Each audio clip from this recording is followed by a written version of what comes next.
வணக்கம். இன்னைக்கு நம்ம ரமா கோவிந்த் ஆன்மீகம் சேனலில் பார்க்க போகிற பதிவு, திருமணத்தில் அட்சதையாக அரிசியை எதுக்கு போடுறாங்க அப்படின்றது பார்க்க போகிறோம். இதை பற்றி நீங்கள் எப்பயாவது யோசிச்சிருக்கீங்களா? இப்போ அட்சதையாக ஒரு பூவை கூட போடலாமே, எதுக்கு கல்யாணத்தில் மட்டும் கண்டிப்பாக அரிசியை மட்டுமே கொடுக்குறாங்க அப்படின்னு உங்களுக்கு சந்தேகம் இருந்திருக்கும். யார்கிட்டயாவது கேட்டிருக்கீங்களா? அப்படின்னு நீங்கள் யார்கிட்டையும் கேட்கல, உங்களுக்கு தெரியல அப்படின்னா இந்த பதிவு உங்களுக்கு தான்.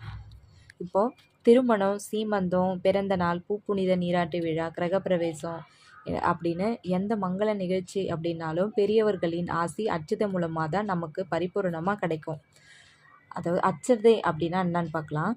முனை அறியாத அரிசிக்கு பெயர் தான் அட்சதை. பூமிக்கு மேல் விளையும் பொருள் அரிசி, பூமிக்கு அடியில் விளைவதும் மங்களங்களை கொடுப்பதும் மஞ்சள். இந்த இரண்டையும் இணைத்திடும் தூய பசு நெய். இந்த 3 மங்கள பொருட்களின் கூட்டணி தான் அட்சதை. இதை தூவி ஆசிர்வதிக்கும் போது ஆசிர்வாதம் பெறுபவருக்கு அனைத்து விதமான மங்களமும் ஏற்படும் என்பது ஐதீகம். அட்சதை தூவி திருமண நிகழ்வில் உறவினர்கள், பெரியோர், நண்பர்கள் என அனைவரும் மணமக்களை வாழ்த்தும் போது மணமேடைக்கு அருகே வந்து ஒருவர் பின் ஒருவராக மணமக்களை அட்சதை தூவி ஆசி வழங்குவதே சரியான முறையாகும். அதை விடுத்து கும்பலோடு கும்பலாக அட்சதை வீசுதல் கூடாது.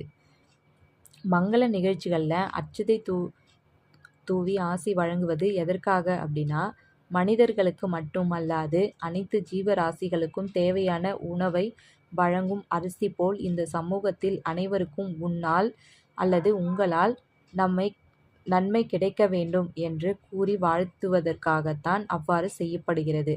ஆனால் உண்மையில் அதன் அர்த்தம் தெரியாமல் பலரும் ஏதோ எல்லோரும் செய்கிறார்கள், அதனால் நாமும் செய்வோம் என்றுதான் செய்கின்றனர்.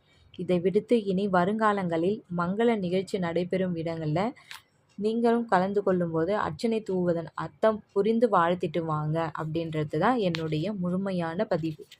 நன்றி.